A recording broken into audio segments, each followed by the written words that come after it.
Treble crochet through the back loop only starts out the same way as a regular treble crochet, which is yarn over your hook twice.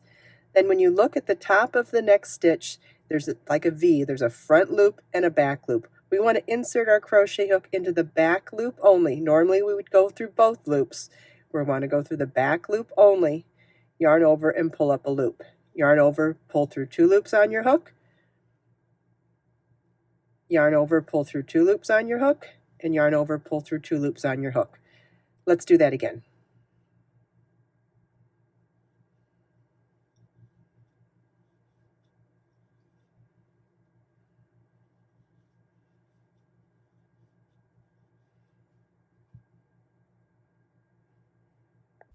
I hope you enjoyed this video. If you have any questions at all, please feel welcome to leave them for me in the comments. Let us make time to create, share, and inspire today and every day. I'll see you in the next video.